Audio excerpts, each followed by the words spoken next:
Dale starts fifth, finishes fifth, and wins his fifth. The 1991 Driver of the Year has been announced, and it's no surprise. The largest racing trade show is underway and is generating plenty of news. And the CRA finale is a rough and tumble affair. These stories and more next on Speedweek.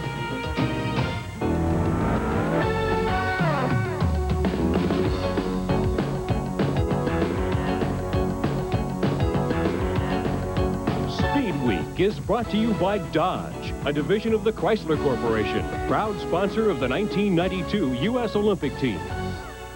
This is the cherished Winston Cup trophy. Its actual value is a few $1,000s, but to win it means $1 million. And Dale Earnhardt did so at the Atlanta Motor Speedway last Sunday for the 5th time. Hi, everyone. Welcome to Speed Week. I'm Bob Jenkins. Now, you'd think that with $1 million at stake, Dale would have spent a peaceful Saturday night making sure that he made it to the track safely the next day. But that wasn't the way it was at all. He and Bill Elliott, the pole sitter for the Winston Cup season finale, traveled to the Dixie Speedway for a match race on a fast 3/8 mile dirt track. Driving powerful 750 horsepower dirt late models, both acted like $1 million bonus was up for grab in this final 8-lap race. Elliott, in the white number 81, held off Earnhardt to win in front of a standing room only hometown audience. This racetrack is where Elliott won his first race back in 1973. Dale's a hell of a dirt track driver, and I hadn't driven a lot of dirt, but... I was going to say, you guys are throwing those things sideways and everything. It's a lot different than... It's a lot different from running all other places, but, man, they got some good dirt cars now. I'm surprised at what... They've come a long way since I drove dirt back a number of years ago. I've had him set up going in 3, but that $1 million flashed in front of my eyes, and then I thought, well, if I went in there too hard and I got killed, Richard Chiller still dig me back up and kill me again, so I better behave myself, and I raced him on to the end. At 12:40 the next day, Dale was in his GM Goodwrench Chevrolet, ready to do what he had to do. With the biggest crowd in Georgia's sports history looking on, he took the green flag from the 5th position as Elliott jumped to the early lead. At that point, it was official. Earnhardt had won his 5th Winston Cup championship and the 4th for his Richard Childress team. Kenny Schrader, the winner of the spring race here, was one of 4 drivers who had a hard encounter with the Atlanta concrete. Schrader was uninjured. Earlier, Mike Wallace's turn 1 impact required a trip to the hospital for treatment of a broken scapula and a cracked rib. Mark Martin, who a year ago at this time lost his bid for a Winston Cup championship, has had a less than successful 91 season. His first win of the year came in this final race in dominating fashion. This is really, honestly, what I live for. I mean, what we did there, the last 50 lap or last 150 laps of that race, I mean, that's everything to me. And I know it is to Jack Roush, and it is to Steve too, and all the guys put their heart into this thing, and it was our turn today. Earnhardt wound up finishing in the same position he started, 5th. This is a little bit off year for us, but still it's a great year for us to win a championship. And, you know, we're tickled to death. Richard and all the guys and everybody back home, you know, thanks for the help this year. It's been a great year for us. The final point standing showed Earnhardt with a 195-point lead at the end of the 29-race schedule. Ricky Rudd took the tight contest for 2nd position by 4 points over Davey Allison. That's a difference of $105,000 in bonus money. Harry Gant finished 4th and Ernie Irvin 5th in the 1991 Winston Cup point standings. One other tight points battle was for 20th position. The final points-paying spot, Joe Ruttman won it by 20 over Rick Mast. The Winston Cup Awards banquet will be in 2 weeks in New York City, and we'll carry it live here on ESPN. Benny Parsons has driven against Dale and has been watching him for the past 2 years from our broadcast booth. Benny, what about this guy? Where does Dale Earnhardt rate on the all-time list? He's right up there at the top of the list, Bob. This guy is unbelievable. I've watched this guy. You know, when I drove against him, he would go in the corner, he'd put that car in places that there was no way the car would fit, but it always seems to fit. Now I'm up in the broadcast booth looking down on the car. It's even more unbelievable that the car fits in some of the holes that Earnhardt puts in it. I don't know how in the world he's able to do it. Benny, Dale has won 5 Winston Cups compared to Richard Petty's 7. Can Richard be caught?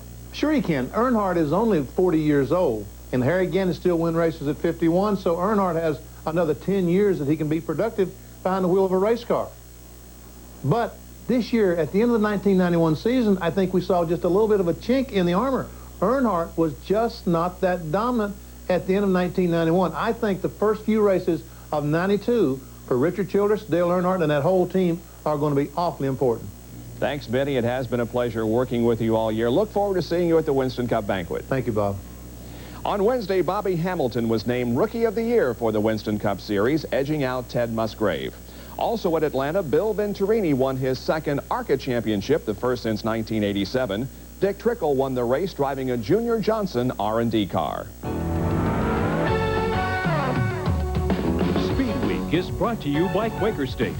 The Big Q is one tough motor oil. And by Dodge, a division of the Chrysler Corporation, proud sponsor of the 1992 U.S. Olympic team. Coming up, Kenny Bernstein will join us to talk about the business of racing.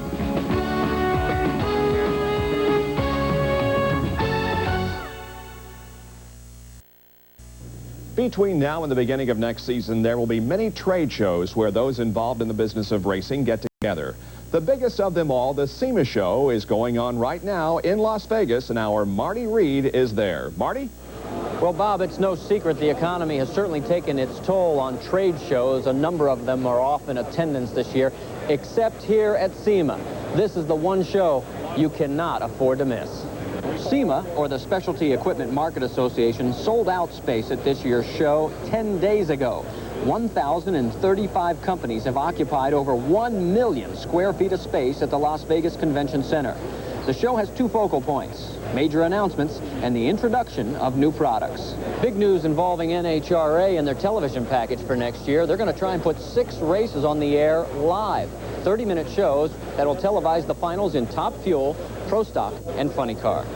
The other big news from Las Vegas involves Porsche, the winningest marque in IMSA history with the 962 chassis. It's teaming up again with IMSA. The sanctioning body will stage the Porsche Carrera Cup. It'll be an 8-race series in identically prepared 911s. We haven't had a spec production car series for quite some time. I think it's very good for a lot of people who are loyal Porsche contestants to be running a current Porsche race car, which will be the first time. It's great for driver development because the cars are identically prepared, and it's certainly good for Porsche for marketing the Carrera 2 car in the United States.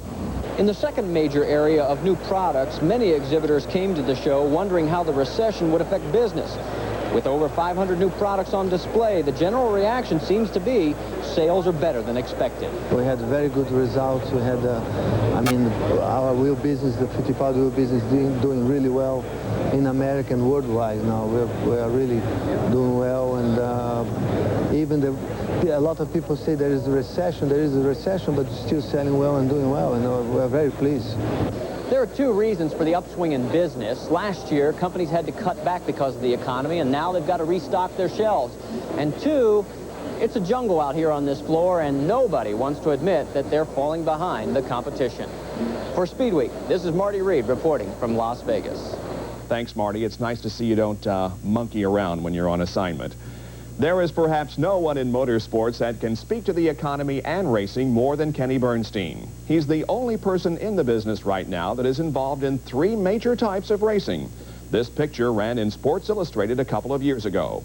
Kenny Bernstein has joined us in our Speedweek studios. Thanks for being here. Good to see you. Thank you. It's a pleasure. In bad economic times, it's impossible almost to keep one racing team going, yet you have 3 in today's sluggish economy. How do you do it? Well, it is tough. It's very hard right now in the economic conditions. It's hard for all motorsports and maybe all sports in general. I don't think we should just pick on motorsports right now. I think that when times are a little tough, corporations always look back at where they think they can skinny down the budget and maybe put some dollars in another area that might benefit them more, or possibly just cut it back and put it to the bottom line because they have to answer to the board of directors and the stockholders.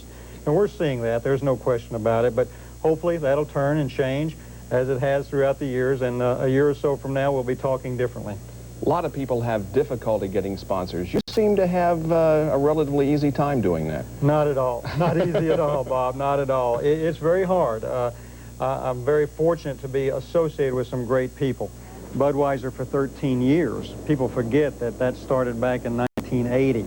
Quaker State for 6 years. Buick for 6 years. When you have long-term involvements and hopefully we're doing the right job for them, then they seem to tend to stay around a little longer.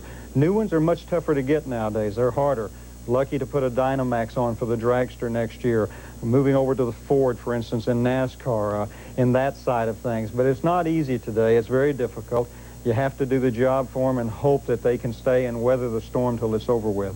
All right, let's talk about your 3 areas of racing. Drag racing had a great year. Won more races than anyone else. You finished second in the point standings. And in '92, you've got Wes Cerny coming over to the team from Jim White's crew. Well, we're real happy with this last year with the Budweiser King, obviously. It was a great year. Dale Armstrong and the guys did a superb job from a disastrous year in 1990. As you said, won 6 races. Gave Joe Amato a run for his money down to the wire. Got a little weak in the middle of the season on our side and gave him a little bit of room to breathe, and then we came back pretty strong at the end. Very happy, have no complaints at all about it. Happy to have Wes Cerny aboard. He and Dale Armstrong together is what I think is needed for the future for the Budweiser King team. And Dale, of course, that was his decision to be made. He's happy to have Wes aboard, and I think together, if I can have them control the budget, we'll be lucky. All right, let's move on to Winston Cup. You've already mentioned that you're switching to Fords next year. What about that and the fact that Ernie Elliott is going to be building the engines for you? 2 great things on our side, and we're happy with Buick, and it was a great relationship by all means. But with them pulling out of NASCAR, Winston Cup racing, Ford was a good avenue for us to go. The real key to that was Ernie Elliott, in my opinion. One area that we've always fought in Winston Cup has been the engine department side. It's a very difficult side to get handled properly. The quality of people and what it takes to do it is very lacking in any sport, and it's tough down there with that. For the past few years, your IndyCar team has been the factory Buick team. Is that going to continue? Yes, it was a 2-year program starting last year, and we'll continue this next season the same way. Again, with our biggest effort being for the Indianapolis 500, because that's where the Buick can be the most chance to win the race and certainly win a pole. We're excited about it. We've been doing a lot of testing, both with Crawford and with Roberto Guerrero, both at the Speedway through the winter time. And I think that there's a lot of good things happening on that side of the picture. It looks awfully good. We'll know more about another 92 Lola cars being built, again designed for the Buick engine as the 91 was, with what they learned in 91 and during our testing this past fall. So that's looking good, looking really forward to Indy next year.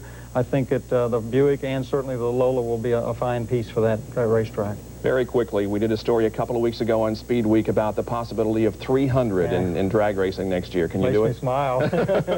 I think there's not a guy in drag racing and top fuel racing today that doesn't want to be the first to go 300.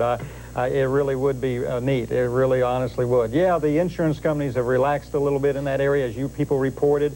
The racetracks certainly are capable of taking those speeds today with the improvements that have been made. And yes, I think it's attainable. I think you'll see it. You could very well see it this next season and certainly the year after. But there's no question that the technology is out there right now to make the cars go right next to 300. Now, if we can find a couple of 3 miles an hour here and there, maybe it'll happen. It will take, though, Bob, a perfect day, a perfect setting. It'll need to be 65 or 70 degrees out and not a cloud in the sky, and preferably nice and cool and not a lot of sunshine that heats that racetrack up. But boy, those guys were flying at the end of the season, and 292 and 293 were pretty common, and you know that funny car ran 291, right. So it should happen. Thank you for being here and the best in 1992. Thank you. Next, Tom Kendall gets a double dose of good news. We'll have that story and more when we return. Ground transportation arranged through General Rent-A-Car, where free, unlimited mileage and quality Chrysler cars are just 2 of the reasons people on the move are racing to General. The 25th Annual Driver of the Year Award will be handed out in New York City on December 6th. It will go to 1991 kart IndyCar champion Michael Andretti, who also won 4th quarter balloting. His selection was unanimous, making him only the 2nd person in history to claim that honor. The first, his father Mario, back in 1978. Last year's Driver of the Year was Al Unser Jr. He's in Estoril, Portugal, and tomorrow will finish up a test with the Williams Formula One team. He told reporters his Williams Renault is the highest performance car he's ever driven, much quicker in the corners than his Indy car. We hope to have video of the test to show you next week on Speedweek. Tom Kendall, injured in a bad crash during an IMSA GTP race at Watkins Glen last June, got a couple of bits of good news this week. For one thing, he took his first steps in over 4 months at Indiana Sports Therapy in Indianapolis. Well, needless to say, it was pretty wobbly. I've heard people say, well, I had to learn to walk all over again, and I used to always think that was hard to believe. That wasn't really how it was, but it's literally, learning all over again. You can't fathom it unless you've been through it. Other drivers who have experienced similar injuries are showing support for Kendall, but like them, he plans on a successful but not hurried return. I'm here 8 hours a day, and this is my full-time job, and that's not taking my sweet time. I want to get back as soon as possible, but it's not before I'm ready. The other bit of good news concerns his ride for 92. MTI Racing, which ran the Intrepids for Kendall and Wayne Taylor this past year, will field a brand new car for Tom.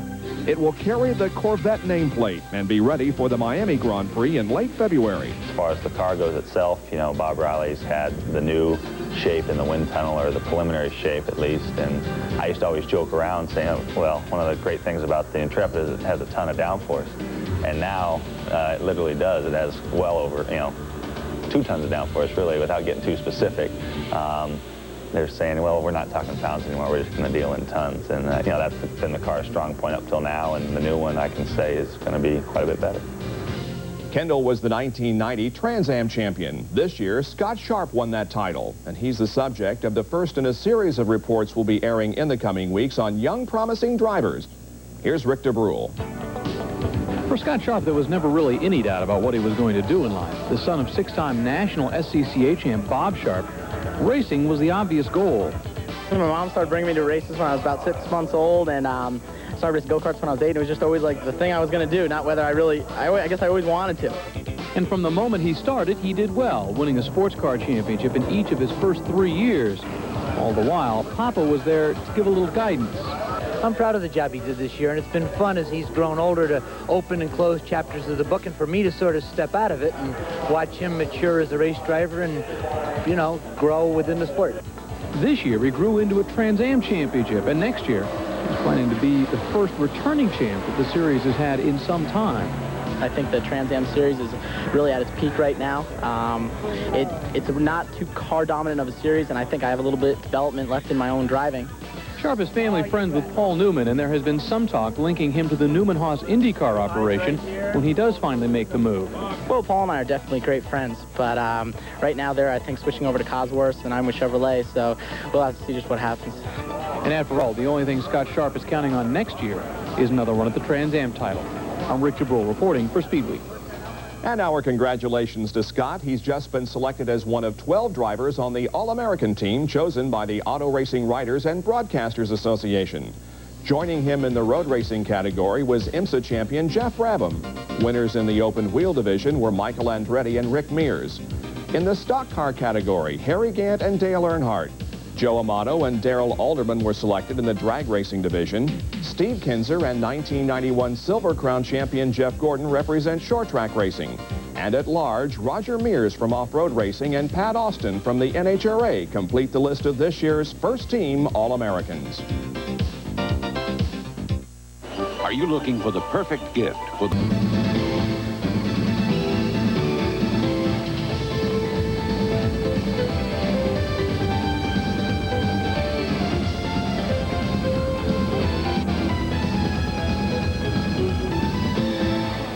Welcome back to Speed Week. 2 series held their final races of the season last weekend, the California Racing Association and the USAC Formula 2000 Series. We have 2 reports from the Golden State. First, Gary Lee, who shows us just how exciting non-wing sprint car racing can be. In a preliminary heat race at King Speedway in Hanford, Dennis Rodriguez in red darted right to avoid hitting Rip Williams, caught a rut instead, and took this wild flip into a dirt embankment. After the dust had settled, Rodriguez was treated for a broken collarbone. The start of the feature saw Vern Sweeney take the lead from the pole position while Jimmy Sills fell in behind. On the second lap, Bobby Miknovich brushed the backstretch wall and flipped. Then Ronnie Day in red and Bobby Jones in white also became unwilling participants. The only injury was Miknovich's broken thumb. When racing resumed, 5 minutes remained before the 11 o'clock deadline. Jimmy Sills was in the lead and stayed in front for only 8 laps when the race was stopped because of the curfew. Just by showing up the next day at Bakersfield, Ron Schumann clinched the CRA championship. It was Ron's 4th consecutive title. Wife Chris decorated the trailer and along with some crew members had a small celebration beforehand. but soon it was time to join the others on the battlefield. In one of the heat races, Harlan Willis in the white car on the inside slid up into Steve Rogers, sending Rogers side over side and end over end. He wasn't injured. Later, Dennis Stewart got a little high coming off turn 4, almost hit the flag stand, and then flipped down the front stretch, giving the paying customers quite a show. Both the driver and starter, Tom Aldridge, were okay. In the feature, pole sitter Schumann was challenged occasionally by Leland McSpadden, but led all the way, putting a perfect capper on his championship season. It's nice to win the last race here. I did it last year, and I did it this year, so I'm happy. For Speedweek, I'm Gary Lee. There was an added wrinkle to the final event of the USAC Formula 2000 series. The strict Laguna Seca noise regulations forced the drivers to bolt on bigger, quieter mufflers. Mufflers that they found in some strange places. Greg Taylor's crew cannibalized a Cadillac for theirs. Well, we just happened to have the Cadillac in the paddock, so we used it. And it works just fine. The muffler worked, and so did Craig's strategy. He pushed his Swift Racer to the front on the very first circuit and kept the field in his mirrors for the entire 20-lap event. Taylor wins the race and the championship, with Randy McDaniel in second on the track and in the final point standings. Taylor splits his time between racing and flying jets. He's a Navy veteran who fooled the fleet into letting him fly. He had the desire, but not the size you need to become a Navy flyer. And realized I could never pass the 5'6" height requirement, but didn't know how to get around that. But the night before the physical, we discovered the back door of their medical facility open and snuck in and modified their height measuring device. At Laguna Seca Raceway, this is Bob Kelly reporting for Speedweek. We'll be back with our final story in just a moment. There are a lot of people from the television and motion picture industry that are involved in the sport of auto racing. Paul Newman and Gene Hackman are a couple that come to mind. And we found one other last weekend at Laguna Seca. Craig T. Nelson, the star of the ABC series, Coach. I got in it through the Toyota celebrity race at Long Beach. And went up to Willow Springs and went through the driving school there, the 4 days with Danny McKeever and those guys. And then before the race that we had in Toyota, I came up here to race the Mitsubishis, the sedans, just because I'd kind of gotten hooked. Nelson, who plays the role of Minnesota State head football coach Hayden Fox, was by himself today. On the show, he's rarely seen without his sidekick, Luther. Jerry Van Dyke would totally destroy a car. He finds what I'm doing absolutely silly, you know, and granted it may be, but it sure is a hell of a lot of fun, I'll tell you. By the way, Nelson has finished third, and 7th in his 3 races with the Jim Russell Driving School Series. And he also says he never misses Speedweek. Well, Craig and the rest of you steady viewers, beware, we will switch times again next week and be on Thursday, Thanksgiving night at midnight Eastern. That's 9 o'clock on the West Coast. And that will do it for another edition of Speedweek. We leave you this week with more of the celebration at Atlanta following Dale Earnhardt's 5th Winston Cup Championship. So long, everyone. Speedweek has been brought to you by Quaker State. The Big Q is one tough motor oil. And by Budweiser, the king of beers, who reminds you, friends know when to say when. Most of the historic video seen on Speedweek is courtesy of Dick Wallen's Racing Classics.